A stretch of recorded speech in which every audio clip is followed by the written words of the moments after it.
Hi అండి, అందరికీ నమస్కారం.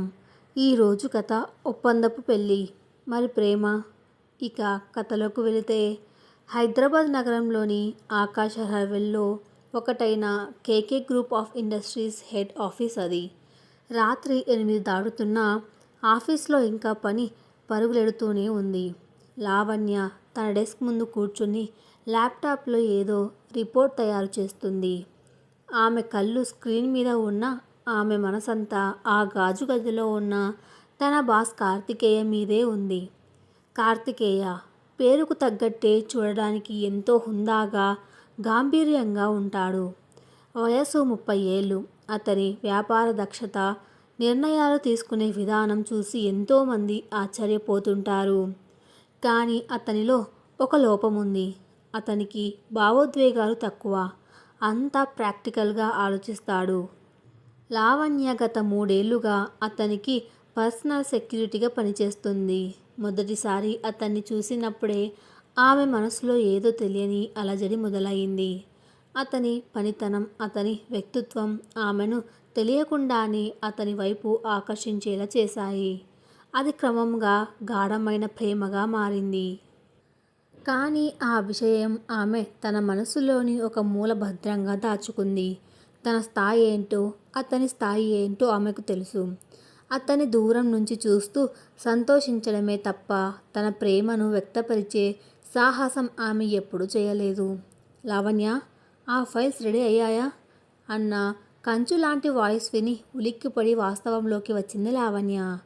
కార్తికేయ తన క్యాబిన్లో నుంచి బయటకు వచ్చి అడిగాడు. ఎస్ సార్, రెడీ అంటూ ఫైల్స్ తీసుకొని అతని క్యాబిన్లోకి వెళ్ళింది. ఆమె ఫైల్స్ ఇస్తుండగా అతని చేతి వేళ్లు ఆమె చేతికి తగిలాయి. ఆమె ఒంట్లో కరెంటు పాస్ అయినట్లు అయింది. కానీ కార్తికేయ ముఖంలో ఎలాంటి భావమూ లేదు.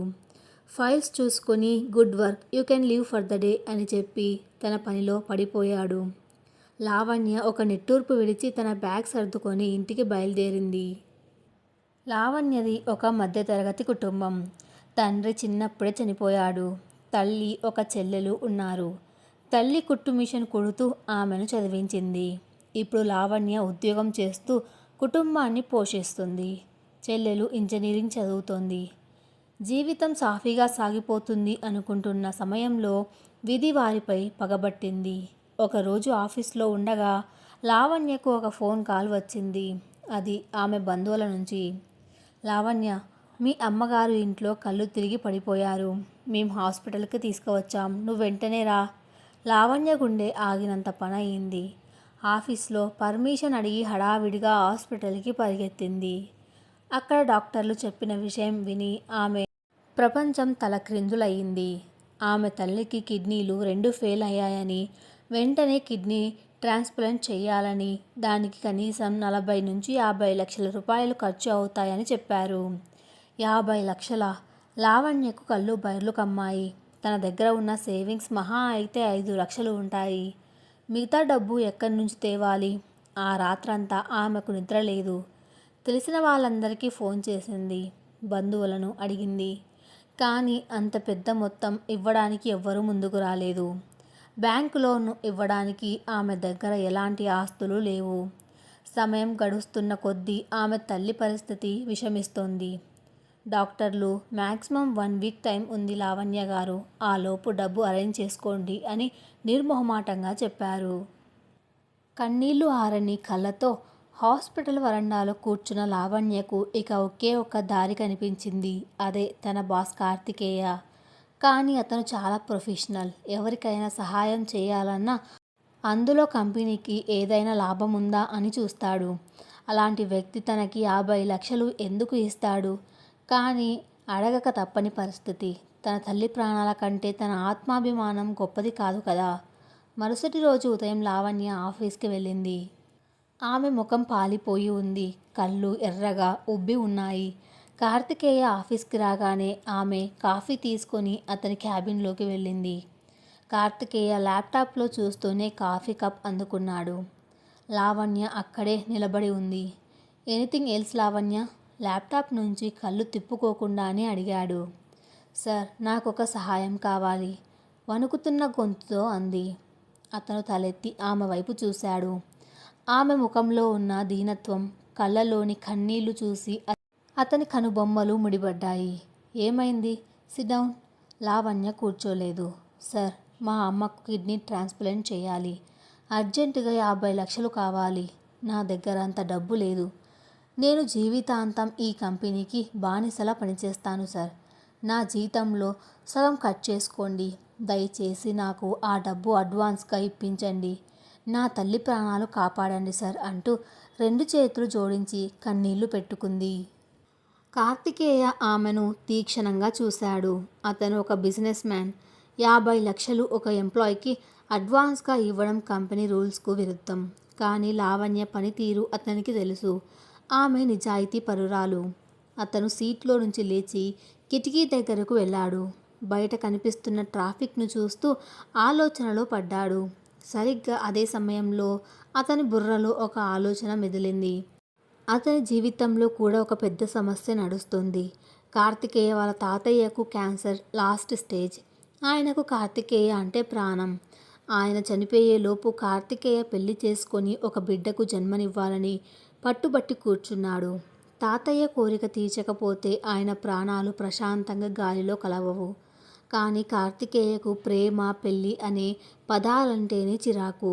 తన తల్లిదండ్రుల విడాకులు, వాళ్ళ మధ్య జరిగిన గొడవలు అతనిలో పెళ్లి మీద విరక్తిని పెంచాయి. తనకు ఒక వారసుడు కావాలి. తాతయ్య కోరిక తీరాలి. కానీ భార్య అనే బంధంలో తను ఇరుక్కోకూడదు. ఈ సమస్యకు పరిష్కారం దొరక్క అతను సతమతమవుతున్నాడు. ఇప్పుడు లావణ్య అవసరం అతనికొక అవకాశంగా కనిపించింది.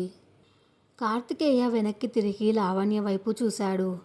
లావణ్య, 50 లక్షలు కాదు, నేను నీకు 1 కోటి రూపాయలు ఇస్తాను.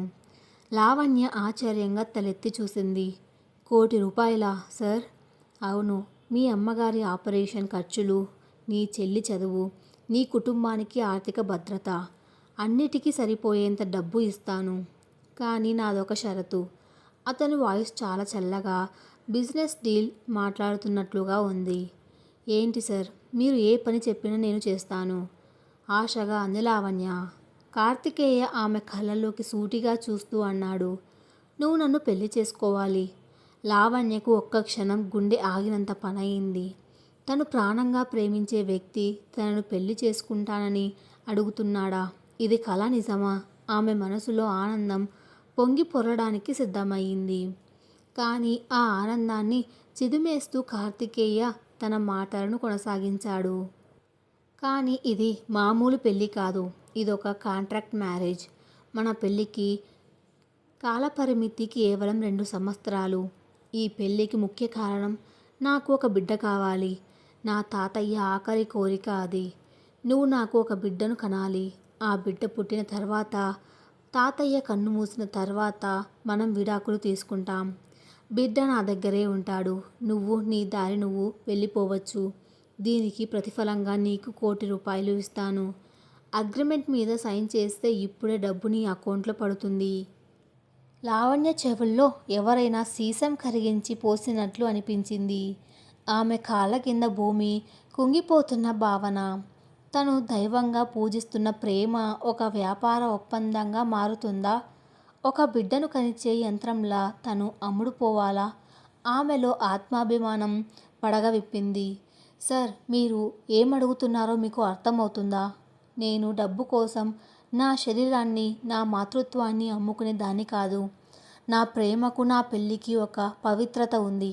నన్ను క్షమించండి సార్, ఈ డీల్ నాకు ఇష్టం లేదు అంటూ కోపంగా కన్నీళ్లతో అక్కడి నుంచి వెనుతిరిగి నడవబోయింది. నీ ఇష్టం లావణ్య, వెనక నుంచి కార్తికేయ నిర్లిప్తంగా అన్నాడు. కానీ ఒకసారి మీ అమ్మగారి గురించి ఆలోచించు. ఆమె ప్రాణాలు కాపాడుకోవడానికి నీ దగ్గర వేరే దారి ఉంటే వెళ్ళు. సమయం లేదు, గుర్తుంచుకో. ఈ ఆఫర్ ఈ రోజు సాయంత్రం వరకే ఉంటుంది. లావణ్య అడుగులు ఆగిపోయాయి. హాస్పిటల్లో ప్రాణాపాయ స్థితిలో ఉన్న తల్లి ముఖం కళ్ళ ముందు మెదిలింది. తన కోసం ఎంతో కష్టపడిన తల్లికి తను ఈ చిన్న త్యాగం చేయలేదా? తన ఆత్మాభిమానం, తన ప్రేమ తన తల్లి ప్రాణాల కంటే గొప్పవా అని ఆమె మనసు ప్రశ్నించింది. ఆమె అక్కడే గోడకు ఆనుకొని కుప్పకూలిపోయి వెక్కి వెక్కి ఏడ్చింది. కార్తికేయ ఆమెను చూస్తూ నిశ్శబ్దంగా ఉండిపోయాడు. అతనికి ఆమె బాధ అర్థం కాలేదు. ఇది కేవలం ఒక బిజినెస్ ట్రాన్సాక్షన్ అని మాత్రమే అతని ఫీలింగ్. సుమారు 10 నిమిషాల తర్వాత లావణ్య కళ్ళు తుడుచుకుని లేచింది. ఆమె ముఖంలో ఇప్పుడు ఎలాంటి భావమూ లేదు. ఒక రకమైన శూన్యం ఆవహించి ఉంది. సార్, నేను ఈ కాంట్రాక్ట్కి ఒప్పుకుంటున్నాను, యాంత్రికంగా అంది లావణ్య. కార్తికేయ టేబుల్ డ్రాయర్లో నుంచి కొన్ని పేపర్లు తీసి ఆమె ముందు పెట్టాడు. అందులో ప్రతి పాయింట్ క్లియర్గా ఉంది. ఇది కేవలం ఒప్పందపు పెళ్లి మాత్రమే. ఎవ్వరి పర్సనల్ లైఫ్లో మరొకరు జోక్యం చేసుకోకూడదు. లావణ్య ఒక బిడ్డకు జన్మనివ్వాలి. బిడ్డ పుట్టిన వెంటనే విడాకులు మంజూరు చేయబడతాయి. బిడ్డ మీద పూర్తి హక్కులు కార్తికేయకే ఉంటాయి. లావణ్యకు ఎలాంటి సంబంధము ఉండదు. ఈ విషయాలన్నీ అత్యంత రహస్యంగా ఉంచబడతాయి. ఆ షరతులు చదువుతుంటే లావణ్య గుండె ముక్కలయ్యింది. తను ప్రేమించిన వాడికి భార్య కాబోతున్నాను అన్న ఆనందం కంటే ఆ బంధం ఒక వ్యాపారమని, తను కనే బిడ్డను తనకు దూరం చేస్తారని తలుచుకొని ఆమె లోపల కుమిలిపోయింది. వణుకుతున్న చేతులతో ఆ కాంట్రాక్ట్ పేపర్ల మీద సంతకం చేసింది. గుడ్ అన్నాడు కార్తికేయ. ఇప్పుడే మీ అమ్మ అకౌంట్కి 50 లక్షలు, నీ అకౌంట్కి 50 లక్షలు ట్రాన్స్ఫర్ చేస్తున్నాను. హాస్పిటల్కి వెళ్ళి సర్జరీ అరేంజ్మెంట్స్ చూసుకో. రేపు ఉదయం 10 గంటలకు రిజిస్టర్ ఆఫీస్కి రా. అక్కడే మన పెళ్ళి. లావణ్య అక్కడి నుంచి ఏమీ మాట్లాడకుండా బయటకు వచ్చేసింది. హాస్పిటల్కి వెళ్ళి డబ్బు కట్టి ఆపరేషన్ ఏర్పాట్లు చేసింది. డాక్టర్లు ఆపరేషన్ సక్సెస్ అవుతుందని చెప్పడంతో ఆమె మనసుకు కొంచెం ప్రశాంతత దొరికింది. కానీ తన భవిష్యత్తు తలుచుకుంటేనే భయంగా ఉంది. తన ప్రేమ ఎంత దురదృష్టకరం. తను ఎవరినైతే ప్రాణంగా ప్రేమించిందో అతనే తనను ఒక బిడ్డను కనే యంత్రంగా వాడుకోబోతున్నాడు. తన అవసరం తన ప్రేమను అమ్ముకునేలా చేసింది. తన తల్లికి చెల్లికి ఈ పెళ్లి గురించి ఏమని చెప్పాలి? తాను ఆఫీస్లో ఒక ప్రాజెక్ట్ మీద ఫారెన్ వెళ్తున్నానని, 2 ఏళ్ళు అక్కడే ఉండాలని అబద్ధం చెప్పింది. వాళ్ళు ఆమె మాటలు నమ్మారు. మరుసటి రోజు ఉదయం రిజిస్టర్ ఆఫీస్ లావణ్య ఒక సాధారణ చీర కట్టుకొని వచ్చింది. కార్తికేయ క్యాజువల్ డ్రెస్లో ఉన్నాడు. అక్కడ ఎలాంటి బంధువులు లేరు, స్నేహితులు లేరు, మంత్రాలు లేవు, మేళతాళాలు లేవు. ఒక పేపర్ మీద సంతకం. ఆ తర్వాత కార్తికేయ ఒక చిన్న పసుపు తాడును లావణ్య మెడలో కట్టాడు. అది కడుతున్నప్పుడు అతని చేతివేళ్లు ఆమె మెడకు తగిలాయి. ఆమె ఒళ్ళు జలధరించింది. ఆమె కళ్ళల్లో నీళ్లు సుడులు తిరిగాయి. కార్తికేయకు అవేమీ పట్టలేదు. ఇక నువ్వు నాతో పాటు నా ఇంటికి రావాలి. మా తాతయ్యకు నిన్ను పరిచయం చేస్తాను అన్నాడు కార్తికేయ. లావణ్య మౌనంగా అతని కారులో ఎక్కింది. ఆ ప్రయాణం మొత్తం ఇద్దరి మధ్య నిశ్శబ్దం. కార్తికేయ ఇల్లు ఒక ఇంద్రభవనంలాగా ఉంది. కానీ ఆ ఇంట్లో వెచ్చదనం లేదు. లోపలికి అడుగు పెట్టగానే ఒక వృద్ధుడు వీల్ చైర్లో ఎదురు వచ్చాడు. ఆయనే కార్తికేయ తాతయ్య, రామానందం. కార్తీక్, ఎవరు ఈ అమ్మాయి? అడిగాడు రామానందం. తాతయ్య, ఇదిగో మీ కోడలు లావణ్య. మేము ఈ రోజే రిజిస్టర్ మ్యారేజ్ చేసుకున్నాం. మీ కోరిక తీర్చబోతున్నాను అని చెప్పాడు కార్తికేయ. రామానందం కళ్ళల్లో ఆనందం కట్టలు తెంచుకుంది. నిజంగానా కన్నా? ఎంత మంచి వార్త చెప్పావు. రామ్మ, లోపలికి రా అంటూ లావణ్యను దగ్గరకు తీసుకున్నాడు. ఆయన ఆప్యాయత చూసి లావణ్యకు ఏడుపు ఆగలేదు. ఈయనకు నిజం తెలిస్తే ఎంత బాధపడతారో కదా అనుకుంది మనసులో.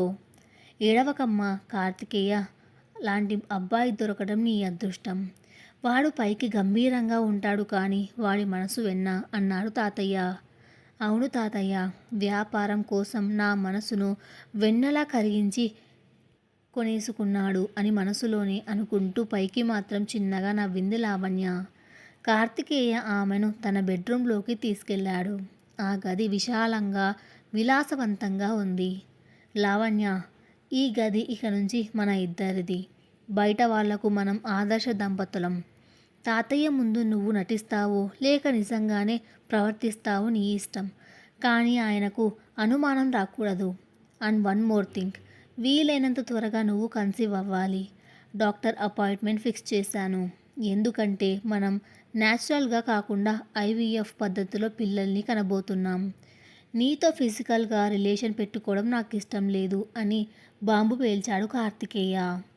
ఆ మాటలతో లావణ్య గుండె బద్దలైంది. కనీసం భార్యాభర్తలుగా కలిస్తే ఏ నాటికైనా అతనిలో ప్రేమ పుడుతుందేమో అన్న ఆమె చిన్న ఆశ కూడా ఇప్పుడు ఆవిరైపోయింది. తను నిజంగానే ఒక సరోగసీ మదర్లా మారిపోయింది. తను అతనికి ఒక ఉద్యోగి మాత్రమే, ఇప్పుడు ఒక అద్దె గర్భం మాత్రమే. ఓకే సార్, అన్నిటినీ దిగమింగుకుంటూ తన విధిని శపిస్తూ అంది లావణ్య. ఈ ఒప్పందపు గదిలో ఆమె నిశ్శబ్ద ప్రేమకు స్థానం ఉందా? లావణ్య మనసులోని ప్రేమ కార్తికేయ రాతి మనసును కరిగించగలదా? లేక 2 సంవత్సరాల తర్వాత బిడ్డను వదిలి ఆమె ఒంటరిగా వెళ్ళిపోవలసిందేనా? విధి వారి కోసం ఎలాంటి మలుపులు దాచి ఉంది? ఆ ఇంద్రభవనం లాంటి ఇంట్లో లావణ్య అడుగుపెట్టి 1 నెల రోజులు గడిచిపోయింది. బయటి ప్రపంచానికి తాతయ్య రామానందం గారికి వాళ్ళిద్దరూ ఎంతో అన్యోన్యంగా ఉండే కొత్త దంపతులు. కానీ ఆ బెడ్రూమ్ తలుపులు మూసుకున్న తర్వాత వాళ్ళిద్దరి మధ్య ఉన్న దూరం భూమికి ఆకాశానికి ఉన్నంత. పగలు తాతయ్య ముందు నవ్వుతూ నటించడం, రాత్రి గదిలోకి రాగానే కార్తికేయ ముఖం చూడకుండా సోఫాలో పడుకొని ఏడవడం, ఇదే లావణ్య దినచర్యగా మారిపోయింది. ఒకప్పుడు ఆఫీస్లో తన బాస్ను దూరం నుంచి చూస్తూ మురిసిపోయే లావణ్యకు ఇప్పుడు అదే బాస్కి భార్యగా ఒకే గదిలో ఉంటున్నా అతని వైపు కన్నెత్తి చూసే ధైర్యం లేకపోయింది. ఆ గదిలో వాళ్ళిద్దరి మధ్య మాటలు కేవలం అవసరాలకు మాత్రమే పరిమితం అయ్యాయి. ప్రేమించిన వాడి పక్కనే ఉన్న అతన్ని తాకే హక్కు లేకపోవడం కంటే నరకం ఈ సృష్టిలో మరొకటి ఉండదు అని లావణ్య ప్రతి రాత్రి కన్నీళ్లు తుడుచుకుంటూ తనకు తాను చెప్పుకునేది. కార్తికేయ మాత్రం తన ప్రాజెక్ట్ మీద పూర్తి దృష్టి పెట్టాడు. లావణ్యను ఆఫీస్ మానేయమని ఖచ్చితంగా చెప్పేశాడు. తన వారసుడికి జన్మనివ్వబోయే తల్లి ఎక్కడ అలసిపోకూడదు అనేది అతని ఉద్దేశం. కానీ లావణ్యకు మాత్రం ఆ పెద్ద ఇల్లు ఒక బంగారు పంజరంలా అనిపించింది.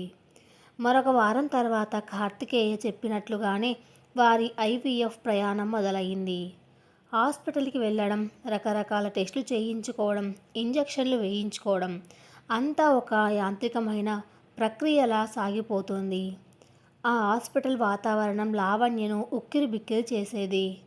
డాక్టర్లు ఆమెను ఒక మనిషిలా కాకుండా ఒక ప్రయోగశాలలోని ఎలుకలా ట్రీట్ చేస్తున్నట్లు అనిపించేది. కార్తికేయ ఆమె పక్కనే ఉన్న అతని దృష్టి అంతా డాక్టర్లు చెప్పే మెడికల్ రిపోర్ట్స్, సక్సెస్ రేట్ మీదే ఉండేది తప్ప ఆ ఇంజెక్షన్ల వల్ల లావణ్య ఎంత నొప్పి అనుభవిస్తుందో అని ఒక్కసారి కూడా అడగలేదు. ఒకరోజు ఇంజెక్షన్ వేసేటప్పుడు లావణ్యకు బాగా నొప్పిగా అనిపించి కళ్ళు మూసుకొని చిన్నగా మూలిగింది. అప్పుడు పక్కనే ఉన్న కార్తికేయ ఫోన్ చూసుకుంటూ, doctor, make sure she does not get stress. Hormone imbalance అయితే ట్రీట్మెంట్ డిలే అవుతుంది అన్నాడు నిర్మొహమాటంగా. ఆ మాట విన్న లావణ్య గుండెల్లో రంపంతో కోసినట్లు అనిపించింది. తన నొప్పిని కూడా అతను కేవలం ఒక మెడికల్ కాంప్లికేషన్లా చూస్తున్నాడే తప్ప తన మీద జాలిపడడం లేదని అర్థమవుతోంది. ఆమె మౌనంగా కన్నీళ్లు మింగుకుంది. కార్తికేయ దగ్గర దొరకని ఆప్యాయత లావణ్యకు తాతయ్య రామానందం గారి దగ్గర దొరికింది. ఆయన ఆమెను సొంత మనవరాలిలా చూసుకునేవాడు. రోజు సాయంత్రం ఇద్దరు గార్డెన్లో కూర్చొని మాట్లాడుకునేవాళ్ళు. ఆ ఇంట్లో లావణ్య అడుగు పెట్టాక ఎంతో మార్పు వచ్చిందని మురిసిపోయేవాడు. ఒకరోజు రామానందం గారు లావణ్యతో కార్తికేయ గతం గురించి చెప్పారు. కార్తి వాళ్ళ నాన్న అంటే నా కొడుకు. వాళ్ళ అమ్మ విడాకులు తీసుకున్నప్పుడు కార్తికేయ వయసు 10 ఏళ్ళు. వాళ్ళిద్దరూ ప్రతిరోజు పడే గొడవలు, ఇంట్లో విసురుకునే వస్తువులు వాడి మనసు మీద చాలా తీవ్రమైన ప్రభావం చూపించాయి. ప్రేమ, పెళ్ళి అనేవి కేవలం మనుషులను నాశనం చేయడానికి పుట్టినవి అని వాడు నమ్ముతాడు. వాడికి వ్యాపారం మీద ఉన్న శ్రద్ధ మనుషుల మీద ఉండదు. వాడు పైకి ఎంత కఠినంగా ఉంటాడో లోపల అంత గాయపడిన పసివాడు దాగి ఉన్నాడమ్మా. వాడిని నువ్వే మార్చాలి. తాతయ్య మాటలు వింటుంటే లావణ్యకు కార్తికేయ మీద ఉన్న కోపం కాస్త జాలిగా మారింది. అతని గతం అంత భయంకరంగా ఉందా అని ఆశ్చర్యపోయింది. అతని ప్రవర్తనకు కారణం అర్థమయ్యాక అతని మీద ఆమెకున్న ప్రేమ మరింత బలపడింది. ఈ 2 ఏళ్లలో అతని రాతి మనసును నా ప్రేమతో కరిగించలేనా అన్న చిన్న ఆశ ఆమెలో మొదలయ్యింది. మన వంతు ప్రయత్నంగా ఇంట్లో వంట మనుషులను పక్కన పెట్టి కార్తికేయకు ఇష్టమైన వంటలు తానే చేయడం మొదలుపెట్టింది. అతని బట్టలు సర్దడం, అతని ఫైల్స్ రెడీ చేయడం, ఇలా ప్రతి చిన్న విషయంలోనూ తన ప్రేమను చూపించడానికి ప్రయత్నించింది. కార్తికేయ ఆ మార్పును గమనించాడు, కానీ అవేవి పట్టించుకోనట్లుగానే ప్రవర్తించేవాడు. 2 నెలల సుదీర్ఘమైన వైద్య ప్రక్రియ తర్వాత ఒకరోజు డాక్టర్ నుంచి లావణ్యకు ఫోన్ వచ్చింది. రిపోర్ట్స్ పాజిటివ్ అని. లావణ్య గర్భవతి అని డాక్టర్ చెప్పారు. ఆ వార్త వినగానే లావణ్య కళ్ళల్లో ఆనంద బాష్పాలు రాలాయి. తన కడుపులో ఒక ప్రాణం రూపుదిద్దుకుంటుంది. తన ప్రేమికుడి బిడ్డ తన శరీరంలో పెరుగుతున్నాడు. ఒక తల్లిగా ఆమె ఆనందానికి అవధులు లేవు. వెంటనే ఈ విషయం తాతయ్యకు చెప్పింది. ఇల్లంతా పండగ వాతావరణం నెలకొంది. రామానందం గారు ఆనందంతో ఏడ్చేశారు. సాయంత్రం కార్తికేయ ఆఫీస్ నుంచి రాగానే తాతయ్య ఈ శుభవార్త చెప్పాడు. కార్తికేయ ముఖంలో ఒక విధమైన తృప్తి కనిపించింది. తన తాతయ్య కోరిక నెరవేరుతుంది, తన బాధ్యత తీరిపోతుంది అన్న సంతోషం అతనిలో ఉంది. రాత్రి గదిలోకి వచ్చాక కార్తికేయ లావణ్య వైపు చూశాడు. Thanks Lavanya, finally our contract is on track. రేపటి నుంచి నీకు స్పెషల్ డైట్ ప్లాన్, కేర్ టేకర్స్ని అరేంజ్ చేస్తాను. You need to be very conscious అన్నాడు. మీ బిడ్డను ఎలా కాపాడుకోవాలో నాకు తెలుసు సార్. మీరు కేర్ టేకర్కి డబ్బులు వృధా చేయాల్సిన అవసరం లేదు అని కాస్త ఘాటుగానే సమాధానం ఇచ్చింది లావణ్య. కార్తికేయ ఆమె వైపు ఆశ్చర్యంగా చూశాడు. ఎప్పుడు తలదించుకొని మాట్లాడే లావణ్యలో మొదటిసారి ఒక తల్లి గర్వం, ధైర్యం కనిపించాయి. అతను ఏమీ మాట్లాడకుండా వాష్రూంలోకి వెళ్ళిపోయాడు. లావణ్య తన పొట్ట మీద చెయ్యి వేసుకొని, నిన్ను నా ప్రాణంగా చూసుకుంటాను కన్నా, కానీ నిన్ను వదిలేసి వెళ్ళాల్సిన రోజు వస్తే ఈ తల్లి ప్రాణాలు ఎలా నిలుస్తాయో అని కన్నీరు కార్చింది. గర్భం దాల్చిన తర్వాత ఇంట్లో పరిస్థితులు నెమ్మదిగా మారడం ప్రారంభించాయి. కార్తికేయ తనకు తెలియకుండానే కొన్ని మార్పులకు గురవుతున్నాడు. అప్పుడు సిక్ లీవ్ పెడితే హెచ్ఆర్తో మాట్లాడమనేవాడు. ఇప్పుడు ప్రతి వీకెండ్ డాక్టర్ అపాయింట్మెంట్స్ తానే స్వయంగా ఫాలో అప్ చేస్తున్నాడు. అప్పుడు తన క్యాబిన్లోకి కాఫీ తెచ్చినా కనీసం తలెత్తి చూసేవాడు కాదు. ఇప్పుడు రాత్రిపూట లావణ్య పాలు తాగకపోతే స్వయంగా గదిలోకి పాలు తీసుకువచ్చి ఇస్తున్నాడు. అప్పుడు రాత్రి 9 గంటల వరకు ఆఫీస్లో మీటింగ్స్. ఇప్పుడు సాయంత్రం 7 గంటలకే ఇంటికి వచ్చి తాతయ్య లావణ్యతో హాల్లో కూర్చుంటున్నాడు. ఈ మార్పులన్నీ లావణ్య గమనిస్తూనే ఉంది. అతను ఇదంతా కేవలం కాంట్రాక్ట్లో భాగమైన తన బిడ్డ కోసమే చేస్తున్నాడని ఆమె బుర్ర చెబుతున్నా, ఆమె మనసు మాత్రం అతనిలో ప్రేమ మొలకెత్తుతుందని ఆశపడసాగింది. లావణ్య గర్భవతి అయ్యి 4 నెలలు గడిచాయి. ఆమె కడుపు కొద్దిగా బయటకు కనిపిస్తోంది. సరిగ్గా అదే సమయంలో ఒక ఊహించని సంఘటన జరిగింది. లావణ్య వాళ్ళ అమ్మ కిడ్నీ ఆపరేషన్ సక్సెస్ అయ్యి ఆమె పూర్తిగా కోలుకుంది. ఇన్నాళ్ళు లావణ్య దుబాయ్లో ప్రాజెక్ట్ పని మీద ఉందని వాళ్ళు నమ్ముతున్నారు. కానీ లావణ్య చెల్లెలు శృతికి అనుమానం వచ్చింది. అక్క ఫోన్ చేసినప్పుడల్లా వెనకాల వినిపించే శబ్దాలు, అక్క మాట్లాడే విధానం చూసి ఆమె దుబాయ్లో లేదు, ఇక్కడే హైదరాబాద్లోనే ఉందని పసిగట్టింది. ఒకరోజు లావణ్య డాక్టర్ చెకప్ కోసం హాస్పిటల్కి వెళ్ళింది. కార్తికేయ ఆ రోజు ఒక ముఖ్యమైన మీటింగ్లో ఉండడం వల్ల రాలేదు. హాస్పిటల్ లాబీలో కూర్చొని ఉన్న లావణ్యను దూరం నుంచి గమనించింది శృతి. తన అక్క ముఖంలో వచ్చిన మార్పు, ఆమె పొట్ట చూసి శృతికి మైండ్ బ్లాక్ అయ్యింది. వెంటనే పరిగెత్తుకుంటూ వెళ్ళి లావణ్య ముందు నిలబడింది. అక్క అని గట్టిగా పిలిచింది. తన ముందు చెల్లిని చూసి లావణ్య గుండె ఆగిపోయినంత పనయింది. చేతిలో ఉన్న ఫైల్స్ కింద పడిపోయింది. ముఖం పాలిపోయింది. శృతి, నువ్వేంటిక్కడ? తడబడుతూ అడిగింది. నేను ఇక్కడ ఉండడం కాదు, నువ్వేంటిక్కడ? నువ్వు దుబాయ్లో ఉన్నావని చెప్పావు కదా, ఇక్కడ ఈ హాస్పిటల్లో ఏం చేస్తున్నావు? అసలు నీ పరిస్థితి ఏంటక్క? నువ్వు ప్రెగ్నెంటువా? ఎవరి వల్ల? ఏమైంది నీకు? ప్రశ్నల వర్షం కురిపించింది శృతి. హాస్పిటల్లో జనాలు వాళ్ళ వైపు చూడడం మొదలుపెట్టారు.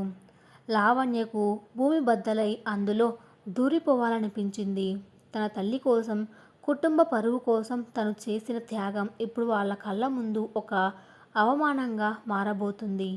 నిజం తెలిస్తే వాళ్ళమ్మ తట్టుకోలేదు. చెల్లి ప్లీజ్ ఇక్కడ వద్దు, నేను నీకు అంతా వివరిస్తాను, ప్లీజ్ నాతో రా అంటూ శృతి చేయి పట్టుకొని పక్కకు లాగబోయింది. లేదు, నాకు ఇప్పుడు నిజం తెలియాలి. నువ్వు ఎవరితోనూ సంబంధం పెట్టుకొని ఇక్కడ ఇలా తిరిగి నాకు అబద్ధాలు చెప్తున్నావా? అమ్మ ఆపరేషన్కి డబ్బులు ఇలాగే సంపాదించావా? కోపంతో అరిచింది శృతి. చెంపదెబ్బ లాంటి ఆ మాటకు లావణ్య కళ్ళల్లో నుంచి కన్నీళ్లు కట్టలు తెంచుకున్నాయి. తను మాట్లాడడానికి నోరు పెగల్లేదు. తల దించుకొని ఏడవడం తప్ప ఆమె ఏమీ చేయలేకపోయింది. సరిగ్గా అప్పుడే ఒక దృఢమైన చెయ్యి లావణ్య భుజం మీద పడింది. తన భర్తను అడిగి తెలుసుకో, తను ఏ తప్పు చేయలేదని. ఆ గాంభీర్యమైన వాయిస్ వినగానే లావణ్య ఉలిక్కిపడి తలెత్తి చూసింది. అక్కడ కార్తికేయ నిలబడి ఉన్నాడు. మీటింగ్ క్యాన్సిల్ చేసుకుని ఆమె ఒంటరిగా హాస్పిటల్కి వెళ్ళడం ఇష్టం లేక వెతుక్కుంటూ వచ్చాడు. శృతి ఆశ్చర్యంగా కార్తికేయ వైపు చూసింది. అతను చూడడానికి చాలా రిచ్గా, ప్రొఫెషనల్గా ఉన్నాడు. మీరెవరు? అంది శృతి. నేను కార్తికేయ, కేకే గ్రూప్ ఆఫ్ ఇండస్ట్రీస్ ఎండి మరియు నీ అక్క భర్తని సూటిగా చెప్పాడు కార్తికేయ. లావణ్య ఆశ్చర్యంతో అతని వైపే చూస్తుండిపోయింది. ఒక కాంట్రాక్ట్ భార్య కోసం తన పరువును కూడా లెక్క చేయకుండా అతను ప్రపంచం ముందు నా భార్య అని ఒప్పుకున్నాడా? భర్తనా? మరి మాకెందుకు చెప్పలేదు? శృతి గొంతులో కోపం తగ్గి కాస్త భయం మొదలైంది. మా పెళ్ళి అర్జెంటుగా రిజిస్టర్ ఆఫీస్లో జరిగింది. మీ అమ్మగారి ఆరోగ్యం బాగాలేనప్పుడు ఈ విషయం చెబితే తను టెన్షన్ పడుతుందని లావణ్యనే వద్దంది. దుబాయ్ అని అబద్ధం చెప్పింది కూడా అందుకే. ఇందులో లావణ్య తప్పేమీ లేదు. ఏ తప్పున్నా నాదే. త్వరలోనే మీ అమ్మగారు పూర్తిగా కోలుకున్నాక మీ ఇంటికి వచ్చి అధికారికంగా మా పెళ్లి గురించి చెబుతాను. అంతవరకు లావణ్య మనశ్శాంతిని దయచేసి చెడగొట్టొద్దు. అత్యంత హుందాగా, ఒక బాధ్యత గల అల్లుడిగా మాట్లాడాడు కార్తికేయ. శృతికి ఏం మాట్లాడాలో అర్థం కాలేదు. కానీ కార్తికేయ మాటల మీద ఆమెకు నమ్మకం కుదిరింది. సారీ అక్క, నన్ను క్షమించు, నేను వెళ్తున్నాను అని చెప్పి అక్కడి నుంచి వెళ్ళిపోయింది. ఆమె వెళ్ళగానే లావణ్య మోకాళ్ళ మీద కూలబడి గట్టిగా ఏడ్చేసింది. కార్తికేయ కింద కూర్చొని ఆమె కన్నీళ్లు తుడిచాడు. లే లావణ్య, ఇట్స్ ఓకే, అంతా సర్దుకుంటుంది అంటూ ఆమెను నెమ్మదిగా పైకి లేపాడు. అతని చేతుల స్పర్శలో మొదటిసారి ఒక భరోసా, ఒక రక్షణ కనిపించాయి లావణ్యకు. కారులో ఇంటికి వెళ్తున్నప్పుడు లావణ్య నెమ్మదిగా అడిగింది. థ్యాంక్ యూ సార్, మీరు ఈరోజు రాకపోయి ఉంటే నేను బతుకుండేదాన్ని కాదు. కార్తికేయ స్టీరింగ్ మీద ఉన్న చేతులను గట్టిగా పట్టుకొని స్ట్రెయిట్గా చూస్తూ అన్నాడు. నువ్వు నా ప్రాజెక్ట్కి ఒక ఇంపార్టెంట్ పర్సన్వి లావణ్య. నీకు స్ట్రెస్ అయితే బేబీకి ప్రాబ్లం, అందుకే నేను కల్పించుకోవలసి వచ్చింది. Don't think otherwise. కార్తికేయ పైకి అలా చెప్తున్నా హాస్పిటల్లో శృతి లావణ్యను అవమానిస్తున్నప్పుడు తన రక్తం ఎందుకు మరిగిపోయిందో, తనకే తెలియని ఒక ఆవేశం ఎందుకు వచ్చిందో అతనికి అర్థం కాలేదు. తన హేతుబద్ధమైన బుర్ర వేస్తున్న లెక్కలు తన మనసులో పుడుతున్న కొత్త భావాలకు సరిపోవడం లేదు. లావణ్య మాత్రం చిన్నగా నవ్వి కళ్ళు మూసుకుంది. కరిగే మంచును చూడలేం, కానీ ఆ చల్లదనాన్ని అనుభవిస్తాం. కార్తికేయ కఠినమైన మనసు కరగడం మొదలైంది అని ఆమె మనసుకు గట్టిగా అనిపించింది. గర్భంతో ఉన్న లావణ్యకు ఇప్పుడు తన బిడ్డ మీద ఎంత ప్రేమ ఉందో ఆ బిడ్డ తండ్రి మీద కూడా అంతే నమ్మకం పెరిగింది. కానీ వాళ్ళ కాంట్రాక్ట్ ముగియడానికి ఇంకా ఎంతో సమయం లేదు. ఈ చిన్న మార్పు పూర్తి ప్రేమగా మారేలోపు విధి ఇంకెన్ని మలుపులు తిరగబోతుందో. హాస్పిటల్ సంఘటన తర్వాత కార్తికేయ ప్రవర్తనలో స్పష్టమైన మార్పు వచ్చింది. అతను లావణ్యను ఒక ఒప్పందపు భాగస్వామిలా కాకుండా తన ఇంటి మనిషిలా చూసుకోవడం మొదలుపెట్టాడు. లావణ్య గర్భం 8వ నెలకి ప్రవేశించింది. ఆమె ఆరోగ్యం క్షీణించడంతో కార్తికేయ ఆఫీస్ పనులన్నీ పక్కన పెట్టి ఇంటి నుండే పని చేయడం మొదలుపెట్టాడు. ఒకరోజు రాత్రి లావణ్యకు తీవ్రమైన నడుము నొప్పి వచ్చింది. ఆమె ఇబ్బంది పడుతుంటే కార్తికేయ ఏమాత్రం సంకోచించకుండా ఆమె దగ్గర కూర్చుని పాదాలు ఒత్తడం మొదలుపెట్టాడు. సార్ వద్దు సార్, నేను మేనేజ్ చేసుకుంటాను, మీరు వెళ్ళి పడుకోండి అని లావణ్య వారించింది. కార్తికేయ ఆమె కళ్ళలోకి చూస్తూ, లావణ్య, ఇది నా బిడ్డ కోసం మాత్రమే చేస్తున్నాను అనుకోకు. బహుశా నాకే తెలియకుండా నువ్వు నా జీవితంలో ఒక భాగం అయిపోతున్నావేమో. నీ కళ్ళల్లో నీళ్లు చూస్తుంటే నా మనసు ఎందుకో భారంగా అనిపిస్తుంది అన్నాడు.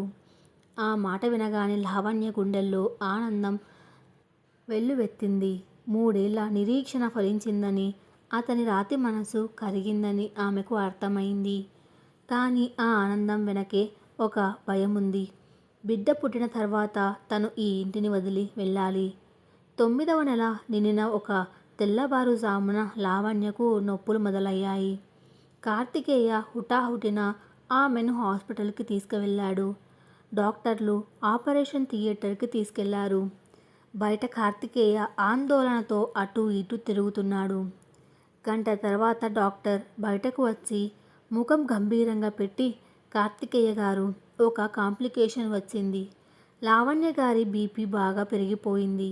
మేము బిడ్డను లేదా తల్లిని మాత్రమే కాపాడగలం. ఎవరిని కాపాడాలో మీరు నిశ్చయించుకోవాలి అని బాంబు పేల్చారు. కార్తికేయకు ఒక్క క్షణం ప్రపంచం ఆగిపోయినట్లు అనిపించింది. తాతయ్య కోరిక కోసం, తన వారసుడి కోసం తను ఈ పెళ్లి చేసుకున్నాడు. కానీ ఇప్పుడు డాక్టర్ అడుగుతున్న ప్రశ్న అతనికి స్పష్టత ఇచ్చింది. తన వారసుడి కంటే తన కోసం అన్నీ త్యాగం చేసిన లావణ్య ప్రాణమే తనకు ముఖ్యమని అతను తెలుసుకున్నాడు. డాక్టర్, నాకు బిడ్డ కంటే లావణ్య ముఖ్యం. తనని కాపాడండి ప్లీజ్ అని అరిచాడు. ఆపరేషన్ థియేటర్లో సెమీ కాన్షియస్ స్టేజ్లో ఉన్న లావణ్యకు ఆ మాటలు వినిపించాయి. తనను వాడుకోవాలని చూసిన బాస్ కంటే తనను ప్రేమించే భర్త గెలిచాడని ఆమెకు అర్థమైంది. ఆమె కళ్ళల్లో నీళ్లు సుడులు తిరుగుతుండగా ఆమెకు మత్తు ఇచ్చారు. కొన్ని గంటల ఉత్కంఠ తర్వాత డాక్టర్లు బయటకు వచ్చి నవ్వుతూ చెప్పారు, మిరాకిల్ జరిగింది కార్తికేయ గారు. తల్లి బిడ్డ ఇద్దరు క్షేమంగా ఉన్నారు. మీకు మగబిడ్డ పుట్టాడు. కార్తికేయ ఆనందంతో డాక్టర్ చేతులు పట్టుకొని కృతజ్ఞతలు చెప్పాడు. లోపలికి వెళ్ళి బెడ్ మీద పడుకున్న లావణ్యను, పక్కనే ఉన్న బాబును చూశాడు. లావణ్య కళ్ళు తెరిచి చిన్నగా నవ్వింది. కార్తికేయ ఆమె దగ్గరికి వెళ్ళి ఆ బాబును ఎత్తుకొని ఆమె పక్కన పెట్టాడు. లావణ్య, నేను నీకు ఒక అన్యాయం చేశాను. నీ మాతృత్వాన్ని ₹1,00,00,000కు కొనాలని చూశాను. కానీ నీ ప్రేమ ముందు నా డబ్బు ఓడిపోయింది. ఈరోజే ఆ ఒప్పందపు పత్రాలను చింపి పడేశాను. నువ్వు మా అమ్మలాగా నన్ను వదిలేసి వెళ్తావని భయపడ్డాను. అందుకే నీ మీద ప్రేమను పెంచుకోకూడదని అనుకున్నాను. కానీ ఇక నుంచి నువ్వు నా భార్యవి మాత్రమే కాదు, నా ప్రాణం అంటూ ఆమె నుదుటి మీద ముద్దు పెట్టుకున్నాడు. లావణ్య కళ్ళల్లో ఆనంద బాష్పాలు రాలాయి. నేను మిమ్మల్ని ఎప్పటినుంచో ప్రేమిస్తున్నాను సార్. ఆ విషయం మీకు చెప్పలేక చనిపోతానని భయపడ్డాను అంది వణుకుతున్న గొంతుతో. సార్ కాదు లావణ్య, కార్తీ అని పిలువు అన్నాడు అతను నవ్వుతూ. కొన్ని రోజుల తర్వాత హాస్పిటల్ నుంచి డిశ్చార్జ్ అయ్యి ఇంటికి వచ్చారు. రామానందం గారు తన ముని మనవడిని ఎత్తుకొని మురిసిపోయారు. లావణ్య తల్లి చెల్లెలు కూడా అక్కడికి వచ్చారు. కార్తికేయ తన అత్తగారి కాళ్లకు నమస్కారం చేసి నిజంగానే జరిగిన పెళ్లి వేడుకను అందరి సమక్షంలో వైభవంగా జరిపిస్తానని మాట ఇచ్చాడు. లావణ్య తన గదిలో ఉన్న ఆ ₹1,00,00,000 చెక్కును, ఒప్పందపు కాగితాలను కార్తికేయ చేతికి ఇచ్చింది. కార్తికేయ వాటిని అందరూ చూస్తుండగా చింపి గాలిలో కలిపేశాడు. డబ్బుతో కొనలేనిది ఏదైనా ఉంది అంటే అది కేవలం ప్రేమ మాత్రమే అని అతను తెలుసుకున్నాడు. లావణ్య కళ్ళల్లో ఇప్పుడు బాధ లేదు. కేవలం తన భర్త మరియు బిడ్డతో కూడిన అందమైన భవిష్యత్తు మాత్రమే కనిపిస్తోంది. ఒక అత్యవసర పరిస్థితిలో మొదలైన ఒప్పందపు పెళ్లి చివరకు ఒక అందమైన ప్రేమ కావ్యంగా ముగిసింది. సమాప్తం. Thanks for listening.